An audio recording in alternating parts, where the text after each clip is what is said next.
Hello dear students, Assalamu alaikum. I am Muhammad Ashraf and you're watching Ashraf Kagas channel. Dear students, in our previous lecture we talked about the Kyoto Protocol, which was also about the controlling of the climate change.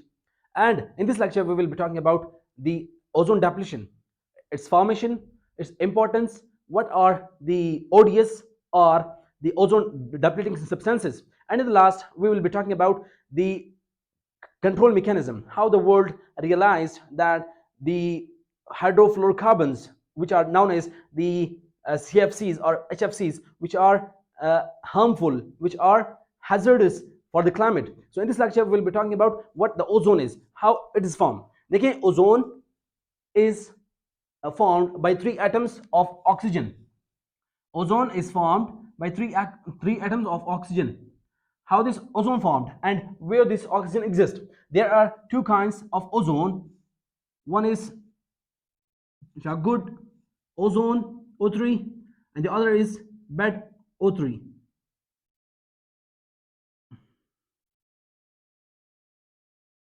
Bed O3 देखें, अब ये good ozone कहाँ पे पाया जाता है और bad ozone कहाँ पाया जाता है.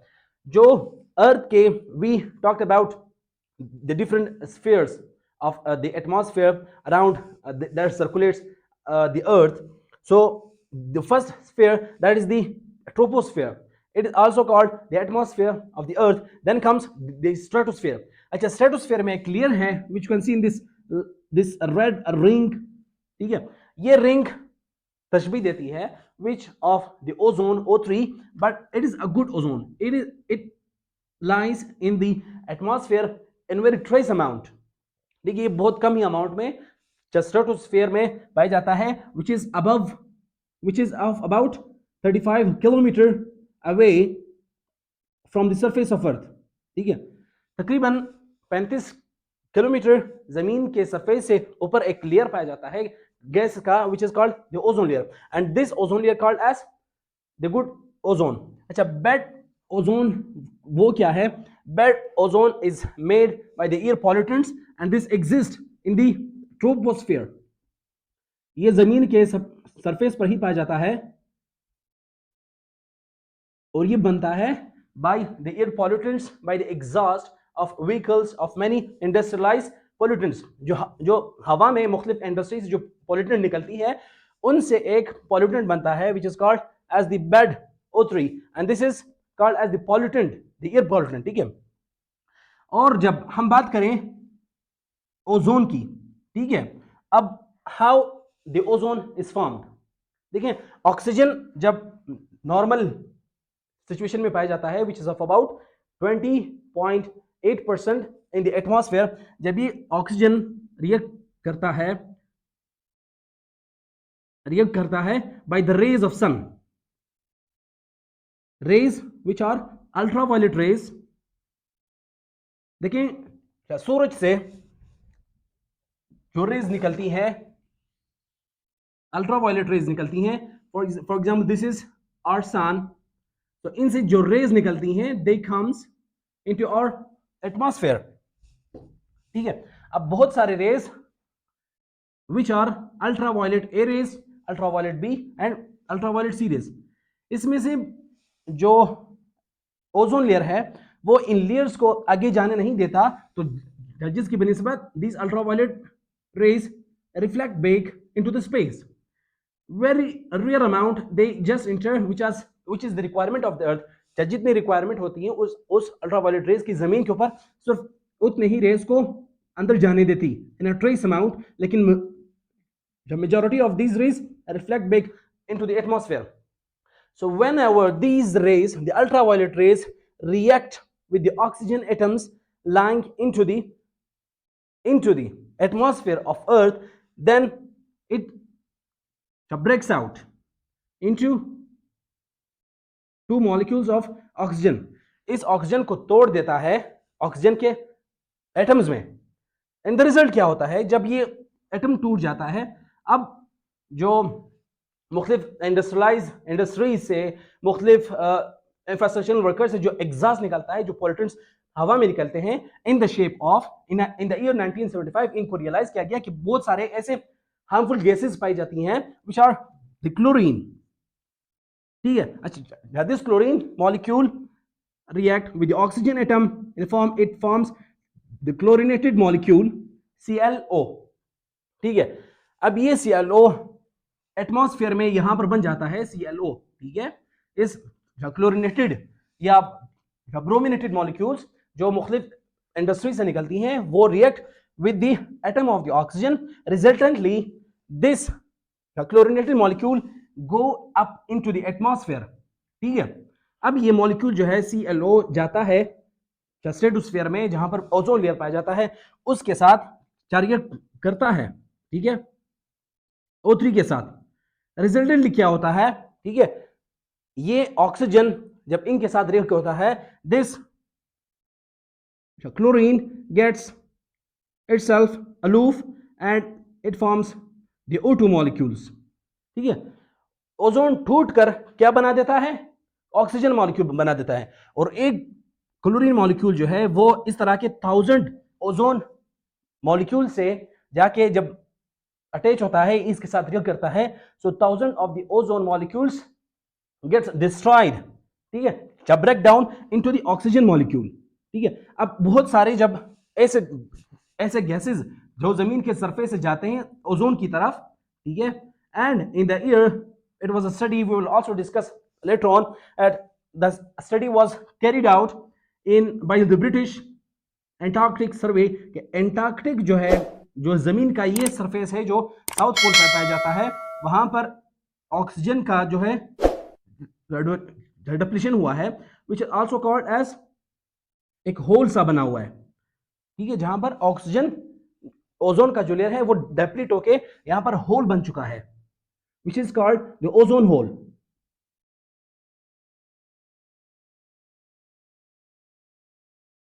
So how this ozone get destroyed into the oxygen molecule, और जिसकी वजह से since 1980s and 1990s the world community is working in order to reduce these chlorinated or brominated molecules। ठीक है, ताकि वो इनको बैन करें, और जो CFCs मॉलिक्यूल्स हैं, 6 ऐसे गैसेस हैं जो कि हम बात कर चुके हैं क्योटो प्रोटोकॉल में कि वो 6 गैसेस के ऊपर इन्होंने बैन लगा दी है, और इनको अलाउ किया है, HFC को अलाउ कर दिया था। इनको हम बाद में पढ़ेंगे कि कौन से गैसेस अलाउड हैं और कौन से गैसेस अलाउड नहीं है। So what are the odious substances, यही जो CFCs हैं और HFCs हैं, these are the ozone depleting substances which cause to deplete the ozone layer into the atmosphere of Earth। So dear students, now we'll look into the controlling mechanism, that how the world community realized that the emission of the greenhouse gases resultantly the depletion of the ozone layer, how it should be retained, how it should be controlled by the world community. So what were the ostensible factors in the 1970s and 80s? So there comes the Montreal Protocol, where the whole world or the whole nation countries, they get together and sign a protocol called as the Montreal Protocol, which was signed in the year 1987, and it was signed by all the UN member countries, which of about 198 members. That's why this treaty was called as the most successful protocol in the international relations, and it came into force in the year 1989। ठीक है, इस protocol को world का आज तक जितने भी treaties हुए हैं, प्रोटोकॉल्स हुए हैं, इनको द मोस्ट सक्सेसफुल इसलिए भी कहा जाता है क्योंकि जो 198 कंट्रीज है ऑफ द UN मेंबर्स, उन्होंने सब ने ये बात तस्लीम की कि भाई हाँ, जो ग्रीन हाउस गैसेज हैं उनको रिड्यूस करने के लिए, which were the most debatable topic जो था वो विच वर द CFCs। ठीक है, so now before going into detail about the Montreal Protocol, we need to know the background and how this debate came into attention, how the CFCs grabbed the world attention in order to reduce the greenhouse gases emissions।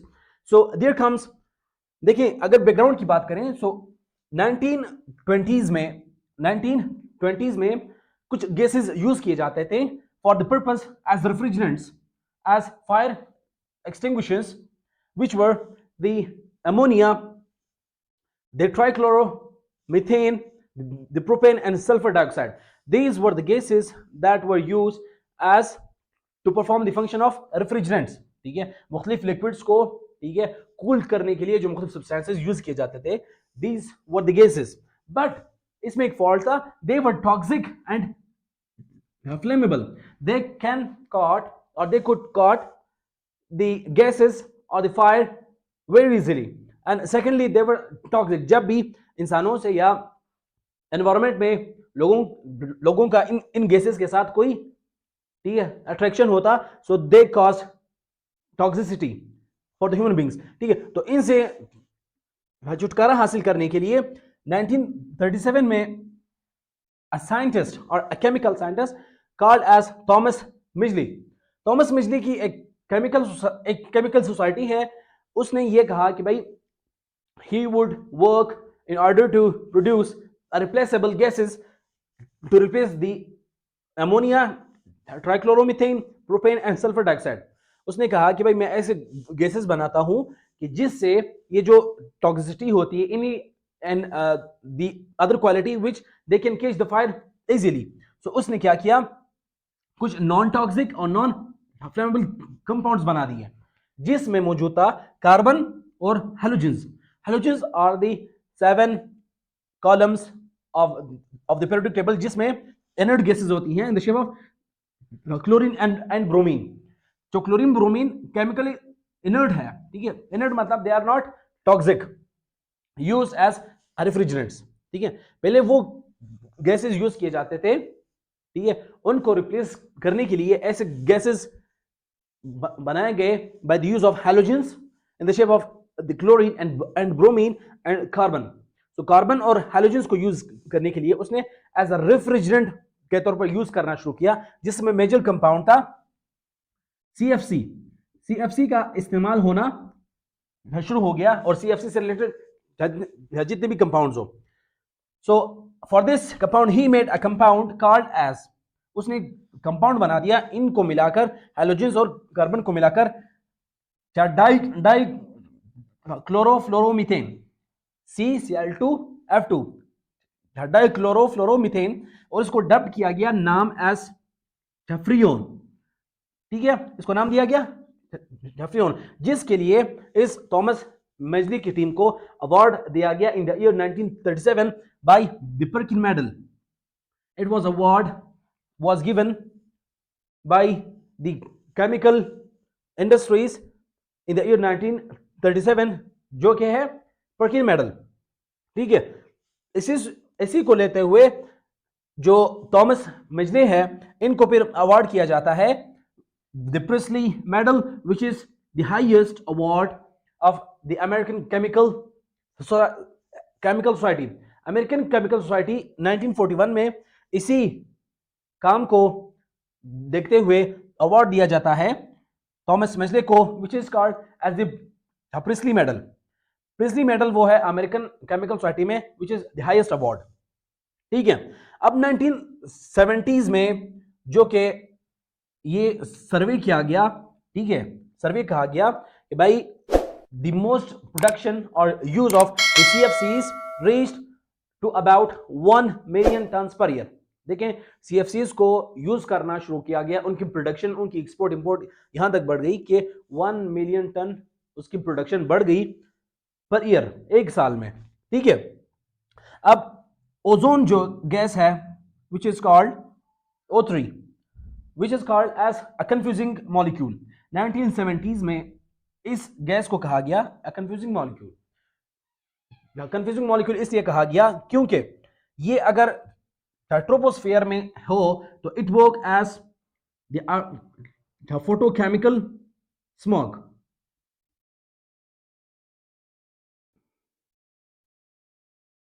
Photochemical smog के तौर पर काम करता है which is a pollutant. ठीक है, और यही गैस अगर 35 किलोमीटर सरफेस के ऊपर जाता है तो it become as a protector of the ozone layer. So इसलिए इसको कंफ्यूजन मॉलिक्यूल कहा गया। ठीक है, अच्छा एक कॉन्फ्रेंस होता है इन द ईयर 1972 में, जिसमें स्पीकर ऑफ द कॉन्फ्रेंस है वो जेम्स लव स्टॉक है।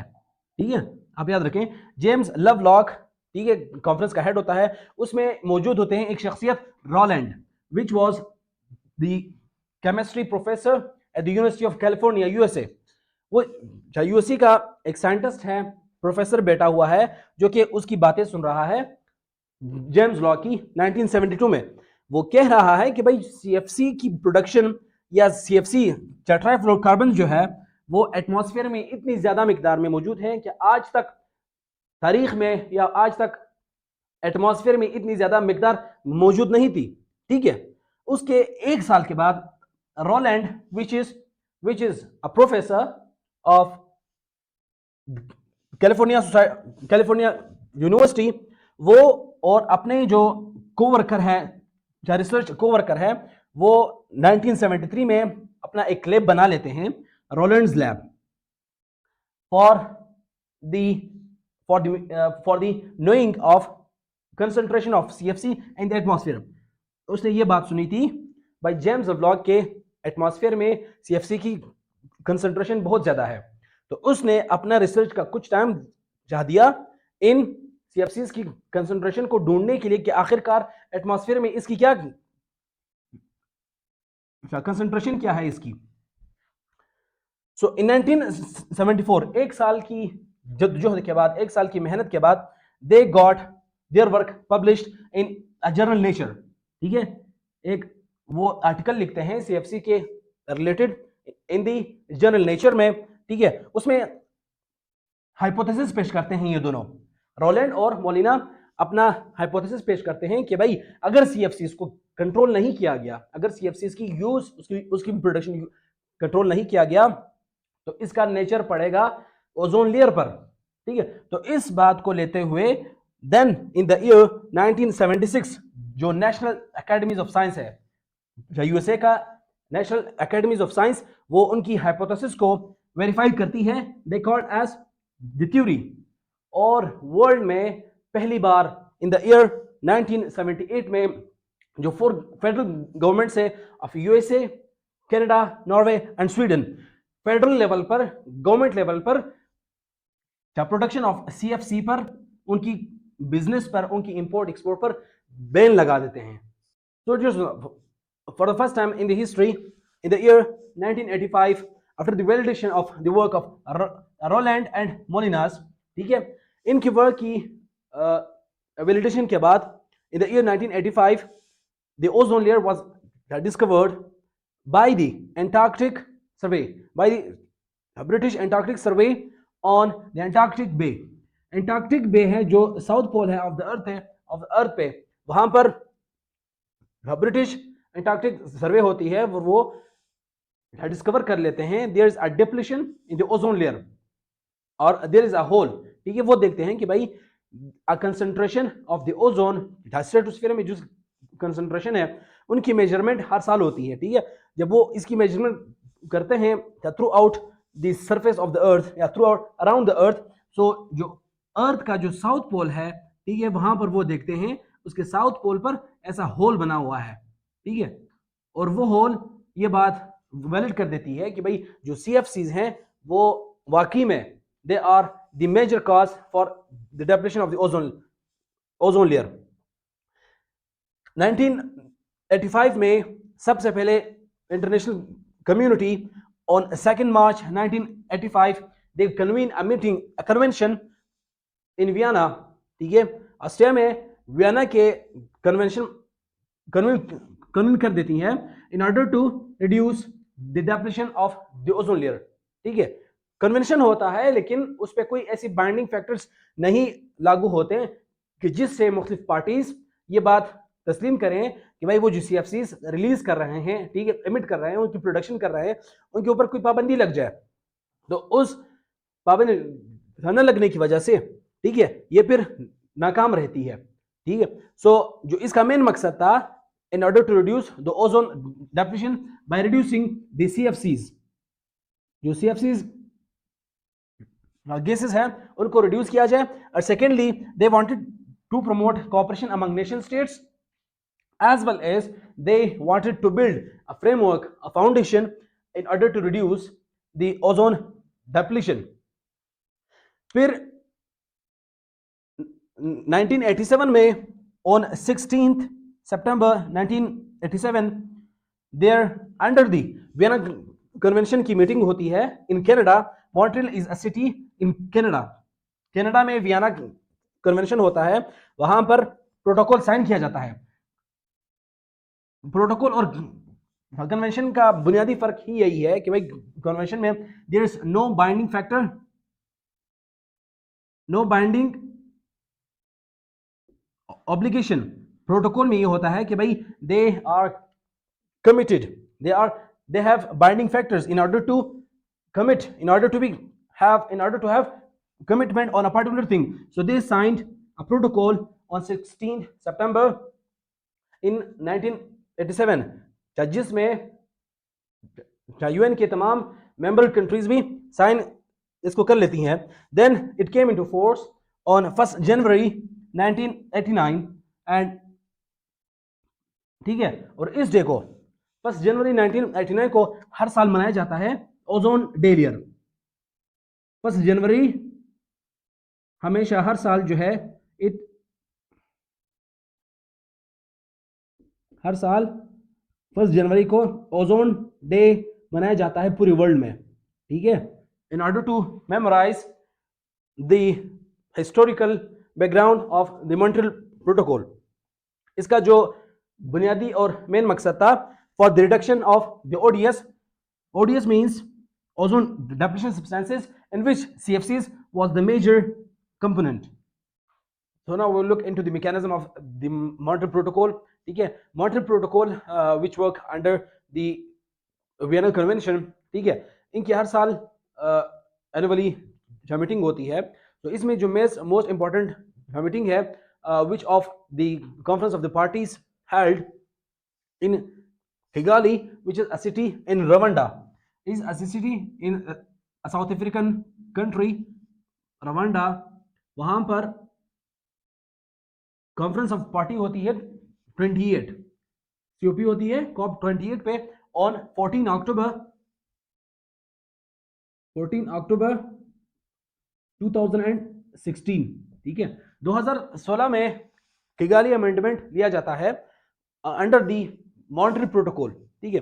उसमें एक मैकेनिज्म सेट किया जाता है for all the countries in which all the countries of the world are categorized or grouped into 3 mechanisms और इनटू 3 कैटेगरीज. उनमें जो फर्स्ट कैटेगरी है which is the developed states. ठीक है. वो इंडस्ट्रियलाइज्ड स्टेट हैं which is of the American, west European. ठीक है. ऑस्ट्रेलिया वो डेवलप्ड स्टेट्स हैं, इंडस्ट्रियलाइज्ड स्टेट्स हैं. सेकंड कैटेगरी और second group is the emerging economies like China, Brazil. ठीक है. So ऐसे countries हैं which are the new emerging economies. Then the third category which is of the developing states. देखिए developing और underdeveloped, जो कि Iraq, Iran, India and Pakistan. So ऐसे countries जो साउथ वर्ल्ड कंट्रीज हैं उनको मतलब पूरी वर्ल्ड की कंट्रीज को डिवाइड किया इन 3 कैटेगरीज में अंडर द किगाली अमेंडमेंट.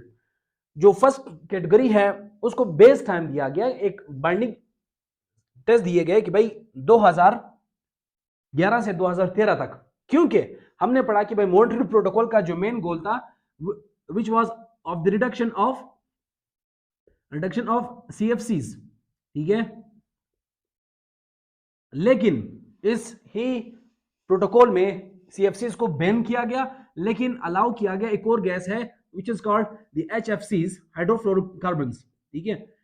लेकिन इसी मॉन्ट्रियल प्रोटोकॉल में इस अमेंडमेंट के तहत ये कहा गया कि भाई ये सिर्फ जहरीला नहीं है, this is not reason for the depletion of the ozone and it has also impacts, negative impacts. So इस गैस को कंट्रोल के लिए ये मैकेनिज्म असल में बनाया गया है. ठीक है.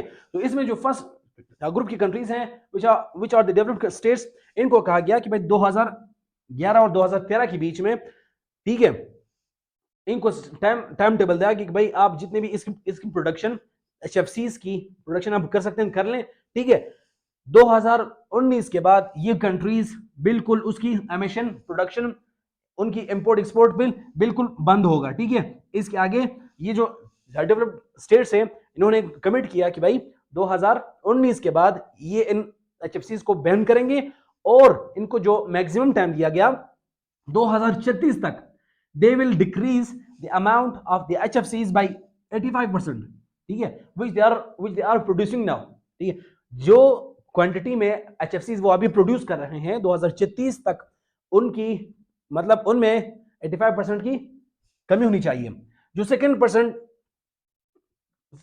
पे आते हैं are the emerging economies like China and Brazil. So they were given time between 2020 to 2022, ठीक है। उनकी मर्जी, आप जितना बना लें, ठीक है, इसको प्रोड्यूस करें, इसको यूज करें, लेकिन 2024 के बाद, ठीक है, they are not allowed to produce or to use the HFCs as refrigerants or fire extinguishers। और इनको टाइम टेबल दिया गया कि 2045 तक, ठीक है, 2045 तक they will decrease the amount of HFCs by 80%। Then comes the third category or third group, which is of the developing states, जिसमें हम पाकिस्तानी आते हैं, इंडियंस आते हैं, ठीक है, अदर डेवलपिंग स्टेट्स। इनको टाइम सेट दिया गया कि भाई 2024 तक वे बना सकते हैं, अप टिल 2028। 2028 के बाद ये कंट्रीज भी इन HFCs को बैन करेंगे at government level, and they were given the maximum time till 2024-2047, ठीक है। 2047 तक ये लोग कम करेंगे अप टिल ऑफ अबाउट 85%, ठीक है। So thank you so much for watching, see you in the next lecture.